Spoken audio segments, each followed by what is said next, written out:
We have been talking about this series, America in Prophecy, and we have talked about different aspects of what's going on before the second coming of Jesus. And one of the things that is taking place is this whole new notion of New World Order. And just for the sake of definition, New World Order is the idea that one day there is going to be one government running this whole planet. And this one government is going to usher in an era of unprecedented peace and prosperity for all.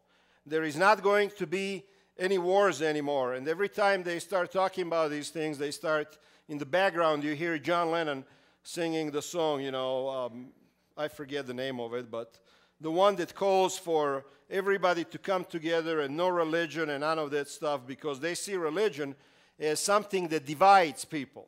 So the New World Order is this idea that all of the countries of the world will unite and fall under one ruler. And right now in Europe, this is already taking place. My country, where I come from, they are wanting to join the European Union. And the European Union is becoming a power force of about 800 million people now belongs to European Union. And this is all of the countries that belong to European Union are going to abide by the same rules of commerce, by the same laws within their countries. The one central government is basically telling everybody how to behave. And we see this week, in the last 3 or 4 days, those of you who have followed what's going on in Africa, in Egypt, for example, in Tunisia, you see that the governments are falling apart because the people are rebelling and standing up for their freedoms. In Egypt, we have a president who has been in power for 30 years now, and we backed him up. The American government has backed him up this whole time, and this guy really was nothing more but a little dictator who controlled the country of 80 million people, 80% of them living in poverty. And finally, they have had enough. But what's interesting about this whole rebellion that's taking place in northern Africa right now is that there is a group that is called Muslim Brotherhood or Arab Brotherhood that is by many felt to be the driving force behind all of these rebellions. And this group's idea is to bring together all of the Arab countries and unite them so that they would have the united front against anybody else in the world. So we have this drive now all over the place. Drive in Europe to bring more countries into the European Union. In Northern Africa, all of the Arabs, they want to get together. In Asia, you have all kinds of Asian unity talks, where all of these different countries are coming together under one rule. In North America, how many of you have heard the talk about North American countries all joining up and being together? United States and Canada and Mexico and going as far south as far as we can go, So now it is not inconceivable that if you put together 5 or 6 coalitions of different countries, European Union, African countries, Northern American countries, and so on, that eventually you could literally have 3 or 4 people controlling the whole planet. The Bible tells us very clearly that the time is coming, and we will read this text a little bit later, that the time is coming when the whole planet will be ruled by the same power, by one power, before Jesus comes, and that everybody is going to have to bow down to this particular power. That time is definitely coming. Is that maybe perhaps a new world order? Well, I don't know, but we will see. We will see. My point here today is not to preach a sensational message. My point is not to get you all interested in the prophecy and history and all of that stuff. That's not my goal. That's not the goal of this sermon. The goal of this sermon is to focus on this one verse in the Bible which says, "Come out of her, my people." Do you remember that text? Today what I want to do is I want to explore with you, what does that mean, come out of her, my people? And we are going, as this message progresses, you will get the meaning of where I'm going. a couple of things that I have taught in the last 2 weeks are that we are citizens of God's kingdom first before we are citizens of any other kingdom. And I already made this point several times, so I'm not going to go over it again. And then the second point that I've made was also that as Christians, we should not give unconditional support to any government or to any religious power that may be above us, that may be in charge of the country. And then last week, we talked about the fact that everybody is being watched. Everybody, not just in this country, but all over the world. Emails, telephone calls, anything that you are doing, you are under the scrutiny, and the government, big government, small government in small countries, I don't care, has the ability to watch everything that you do. In Egypt, people began rebelling against the oppressive government. Within hours, the whole internet system was shut down. You could not send an email, you could not go on Facebook, you could not make a phone call, you could not receive a text.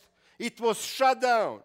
The experts, the computer experts, they said that they have never seen anything like that. They did not believe that it was possible, actually, for a country to shut down everything.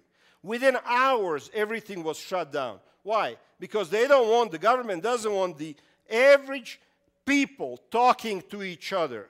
They don't want them scheming, they don't want them planning, they don't want them fighting against the government. So they shut down the internet like this. All of the people that were under the suspicion for not liking the government are getting arrested now in Egypt like you wouldn't believe. Somebody is just knocking on your doors or breaking down your doors, coming into your house and pulling you out. Why? Because somebody has looked at the emails that you have written to somebody else. And you can go to jail for that in some of these countries. Is it possible that, that something like this is going to happen in America? You know, today, one of the side points that I want to make is that politicians, people who we are supposed to trust and who are supposed to have our back, they're really not on our side. And one other thing that I want to teach today is this. As Christians, you cannot take a side. You can't take a side. Republican, Democrat, Independent, Tea Party, Communist, you can't take a side as Christian. Why? Because you are a citizen of God's kingdom. The moment you take a side, something happens. And I'll tell you what happens here in a few minutes. But first, politicians, they do not work for you. You may think that they work for you, but they don't work for you. Is everybody clear on that? They will do whatever is best for them. If they get the chance, they will sell you out. And these same politicians that we freely elect in our country, I believe that one day will help usher in a new world order. We have examples of how politics works dating back to the beginning of this planet. But I want to go back to one story that every one of us is familiar with. And this story is found in Luke chapter 23. And this is the story of Jesus going before Pilate. Now, who was Pilate? Can anybody tell me? Who was Pilate? He was a governor. He was a politician. He was installed by the king to rule the country. And when Jewish leaders got tired of Jesus, they brought Jesus to Pilate, and they wanted Pilate to actually issue an order to execute Jesus. And this is now the story of what's happening here. And I want you to, as I'm reading this story and explaining it, I just want you to try and pick out how it is that politicians think. Then the whole assembly rose and led him off to Pilate. And they began to accuse him, saying, "We have found this man subverting our nation. He opposes payment of taxes to Caesar and claims to be a Messiah, a king." Now, they come to Pilate, to a politician, and they say, "This man, he's against the king. What are you going to do about it?" So Pilate, he asks Jesus, "Are you the king of the Jews?" And Jesus answers and says, "You have said so," Jesus replied. Then Pilate announced to the chief priests and the crowd, "I find no basis for a charge against this man."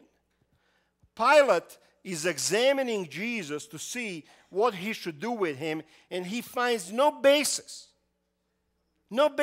for condemning him to death. Do you realize that God was giving him an opportunity to make the right decision? This man, the Pilate? But they insisted he stirs up the people all over Judea by his teaching. He started in Galilee and has come all the way here. On hearing this, Pilate asked if man was a Galilean.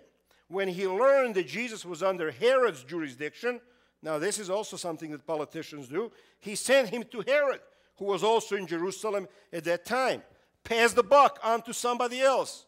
It's not my jurisdiction. He belongs over there in that county. Let them deal with it. So Jesus goes over to Herod. When Herod saw Jesus, he was greatly pleased because for a long time he had been wanting to see him.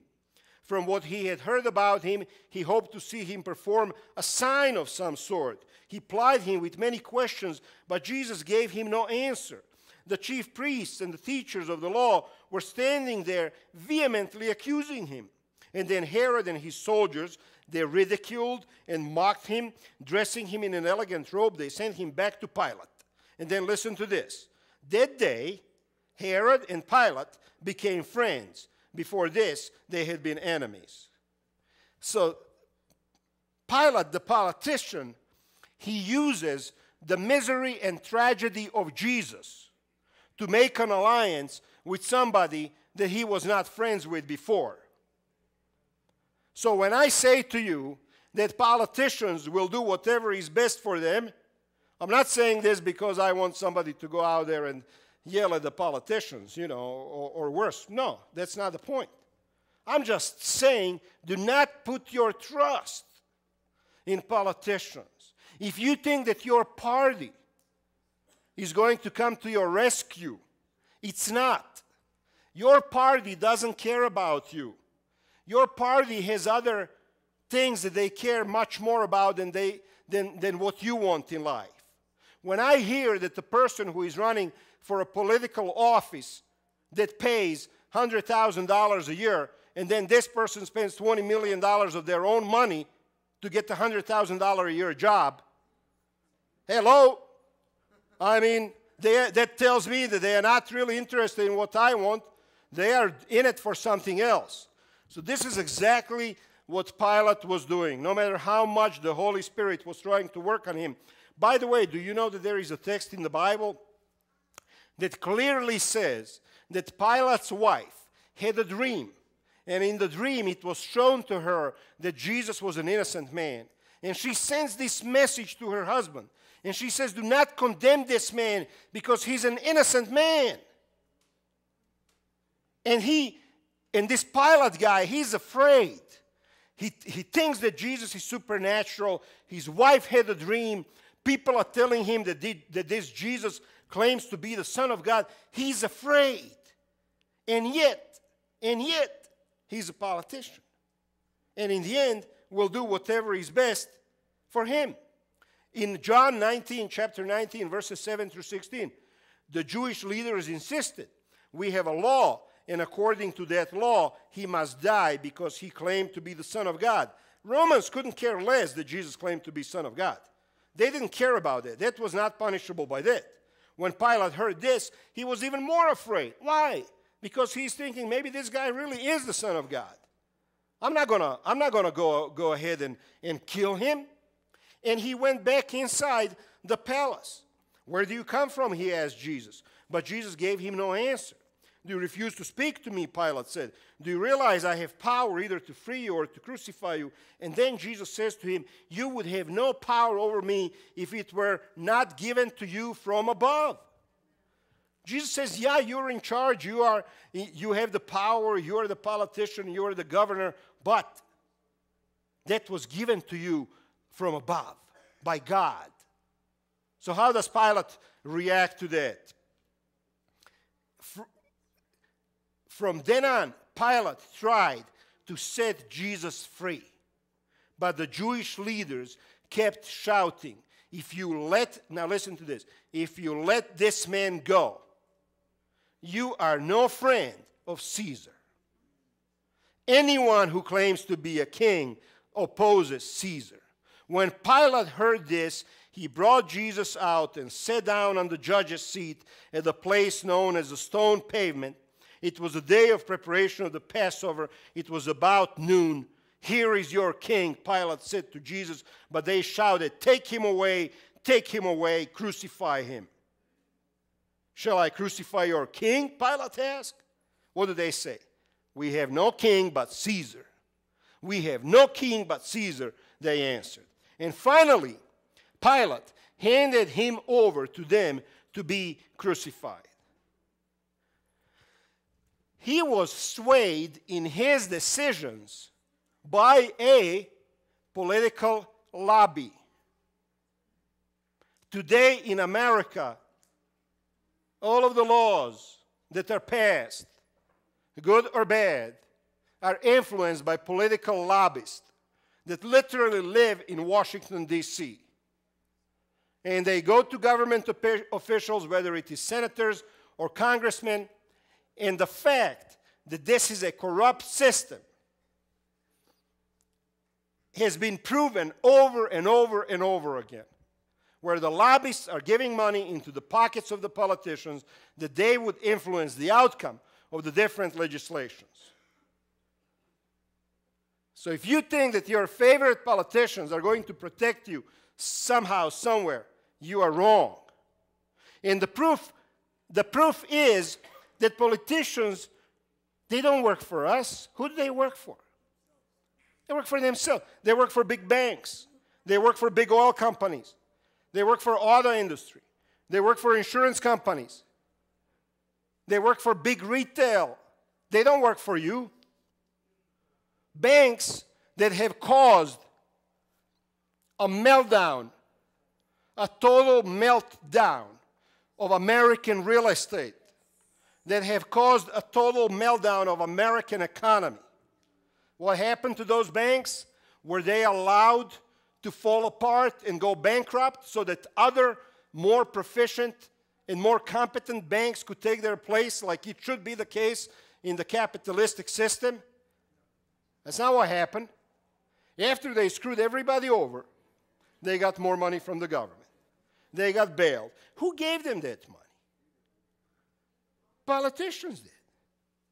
From both parties. Bush started it, Obama finished it. From both parties. They're too big to fail. What are they doing now? Now they're getting us ready for the other shoe to fall. Now they are saying that we are going to have, in 2011, more foreclosures, so much more, that it's going to make what happened in 2009 and 2010 like a child's play. That's what they are telling us now. So what happens in this country when another 1 million or 2 homes are foreclosed? Do we go back and give more money to these same banks? Oil companies. BP went down in the Gulf of Mexico and totally ruined it. What did they get? They got more contracts to drill more. I go to Florida because my brother lives there, and I love Florida. It's one of those states that I absolutely love. If I could, I'd live over there. I don't care about the mosquitoes or heat or any of that stuff because the fishing is just so good. You know, but you go out there on a boat. I have a little 15-foot aluminum boat that my brother has over there. You know, we took it all the way from Colorado to Florida, and the first time we put it in there, me and my brother, we said, this boat is too small for the ocean. We are just going to hang around here in these little waterways, you know, and the first thing we do, we get into the boat, and the first thing we do is we go into the Gulf. You know, and the boat starts going all over the place because that little boat, all it was used for is Stanley Lake, you know, nothing bigger than that. But you go over there, and Fish and Game officer is going to stop you and look at your motor to see if it leaks oil. If there is few drops of oil on your engine, You can't go in. You can't go into the ocean. You got to go home and fix it. These guys, on the other hand, how much did they spill into the Gulf? Nobody knows. All of a sudden now, months later, fish are dying all over the place in places that you wouldn't even know. Fish are dying up in New York. Fish are dying all over the Atlantic Ocean. Oh, that's just normal part of life. It's always been happening, but we never really heard about it. 100,000 birds falls out of a sky, and all of a sudden somebody tells me it's always been happening, we just never heard about it? Are you kidding me? Are you kidding me? What are these people trying to hide? The point is, the politicians who get money from these big companies to continue to stay in office, they make sure that these companies are well protected. Car companies, American car companies, I can stand here and say this because I owned a few American cars in the last 20 years, and each one of them was a total piece of junk. You know, I'm sorry if you have an American car. I have right now, let's see, 3 American cars. Ford was the biggest piece of junk for a long time. Who had a Ford? Somebody, Veso, raise your hand. How many engines did you say in that? Brand new Ford, 70,000 miles later, you have to replace an engine? I bought the Toyota Corolla, put 400,000 miles on it, gave it away because I was so sick and tired of driving it anymore. I'm serious. Never had to fix it. So these companies, for years, they make products that are not good. The quality is low. And all of a sudden, they go bankrupt, and what happens? Government steps in and gives them more money. And now they're telling us how all of their products are improving and how they are so much better. Well, we'll just wait and see, I guess. Find a Toyota dealership. Even if, did you see that other commercial where Toyota now is claiming that their truck is more American than the Ford truck because more of it is made in America? There used to be a time when it was totally un-American to buy a foreign car. And now, American makers of cars are telling us that parts of those cars are made somewhere else, but most of it is still made here by American. Are you kidding me? Are you kidding me? How long do we subsidize these people? Insurance companies. Insurance companies, these are the people that I totally cannot stand. Rip everybody off. Rip everybody off at whatever cost. If you have a medical condition and something gets wrong with you, you are kicked off of a plan and you get to go and find a new company. What happens? Our government decides to step in and they do the new health care law, and it may have some great things, but it also has this one other thing which basically says that everybody now has to become a customer of these same companies that have been ripping people off for decades in this country. So, if you are a big company and if you do a lousy job, we are going to give you a handout. We are going to give you a hand. We're going to help you to continue doing whatever you're doing. Big retail, Walmart, Kmart, Target, all of them. What do they import? Anybody? Junk? What do they export? Jobs. That's what happens. You see, what do they get in return from the government? More tax breaks, more benefits, whatever they want. This is how politicians work. Politicians will allow themselves to be influenced by anybody who has money.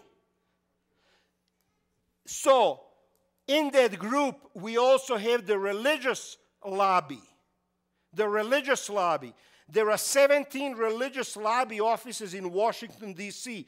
They try to influence legislation on everything from immigration to labor laws. And these 17 lobby offices represent 130 million Americans. They say the membership of these churches, that's what it is. So you have a religious lobby that is 130 million people strong. What do you think a politician is going to do when those lobbies get together and they say, hey, by the way, this is how we would like to have some of these laws set up that they benefit our religious organization?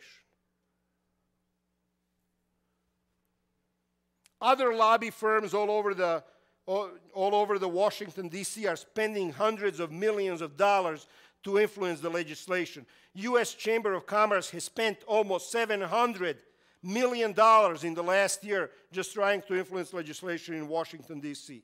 American Medical Association, $238 million. General Electric, $229 million. Pharmaceuticals, $190 million. AARP, $188, and I can go down the list. These people are spending billions of dollars trying to influence the legislation of this country. These people, these politicians, they will usher in what we have been talking about is this new world order. There is a text that I just want you to hear real good as I'm reading it. The dragon stood on the shore of the sea, and I saw a beast coming out of the sea. It had 10 horns and 7 heads, with 10 crowns on its horns, and on each head a blasphemous name. The beast I saw resembled a leopard, but had feet like those of a bear, and the mouth like that of a lion. The dragon gave the beast his power and his throne and great authority. One of the heads of the beast seemed to have had a fatal wound, but the fatal wound had been healed. The whole world was filled with wonder and followed after the beast. People worshipped the dragon because he had given authority to the beast, and they also worshipped the beast and asked, "Who is like the beast? Who can wage war against it?" The beast was given a mouth to utter proud words and blasphemies, and to exercise its authority for 42 months. It opened its mouth to blaspheme God and to slander his name and his dwelling place and those who live in heaven. It was given power to wage war against God's holy people and what? To conquer them. And it was given authority, new world order. It was given authority over what? Every tribe, every people, every language, every nation. You think the New World Order is one of those conspiracy theories? Just a conspiracy theories. You guys are nuts. Why are you even talking about that kind of stuff? I mean, do you see what's going on in this world? Every nation, every language, all inhabitants of the earth will worship the beast, all whose names have not been written in the Lamb's book of life, the Lamb who was slain from the creation of the world. Everybody falls under the authority, one central authority that rules this planet. Everybody. Except the people who have been written, whose name has been written in the book of the Lamb, in the book of Jesus, in Jesus' book. Those are the only people that don't fall under this New World Order authority. Everything that I have said will happen is based on domination and control and forced worship. Everything that I have said. This New World Order is going to be based on domination and control of every single human being.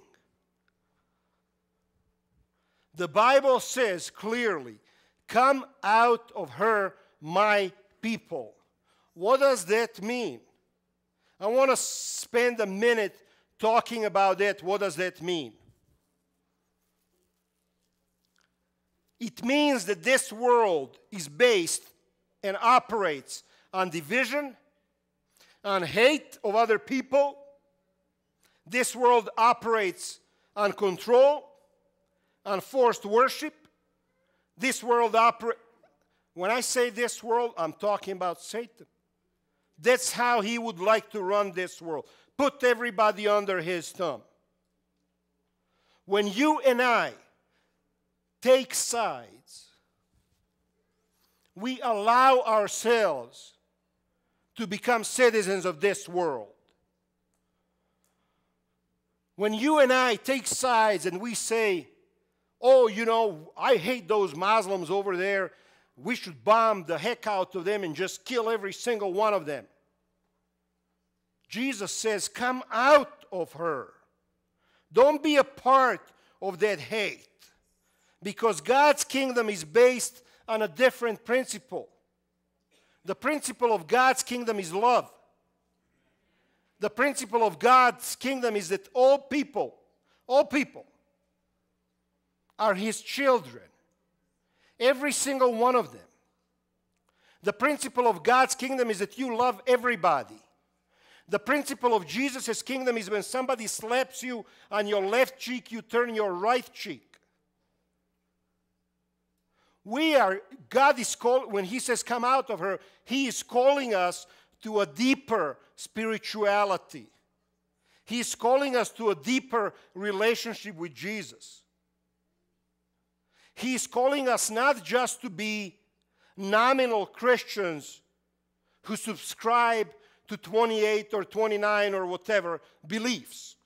It's easy to subscribe to a set of beliefs. That's easy. If you give me a list of 20 things that I need to, accept as a good teaching, I can do that. That's the easy part. What's not easy is becoming every day more like Jesus. Where you can go into a neighborhood where you know they don't like you and they would like to hurt you, and you help them out. That's what Jesus is like. That's what His kingdom is like.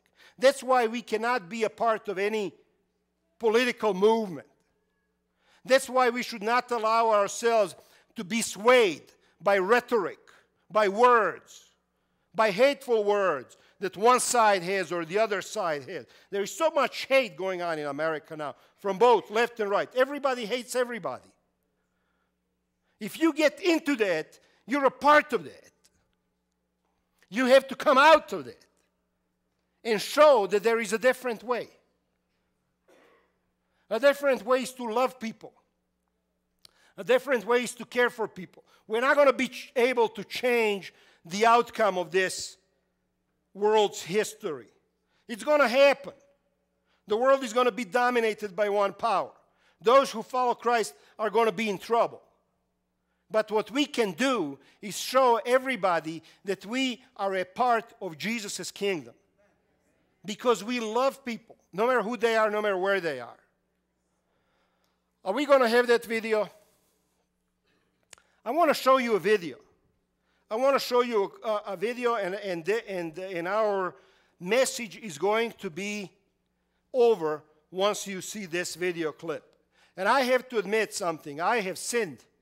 Last night, even though it was Sabbath, I could not get away from watching CNN because I was just so immersed into what's going on in Egypt. And I just wanted to see what was going on.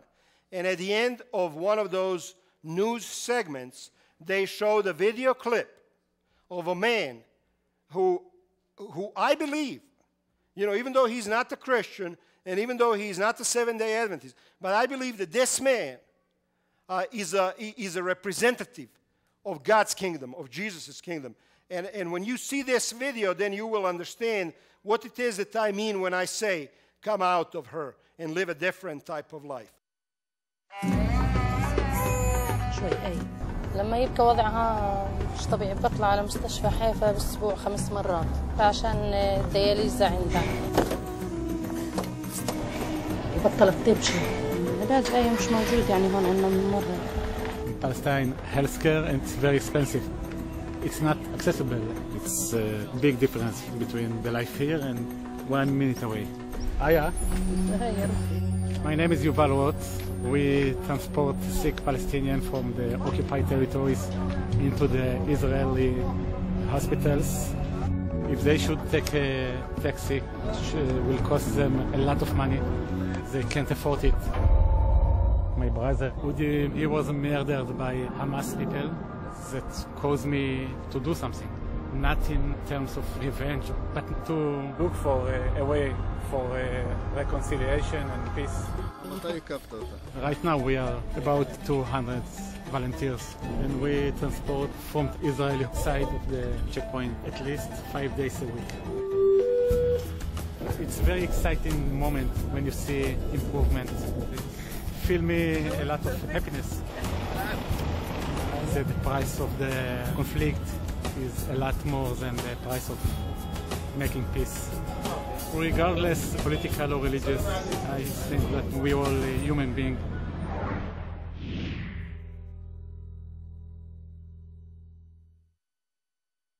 God bless you, and see you all next week.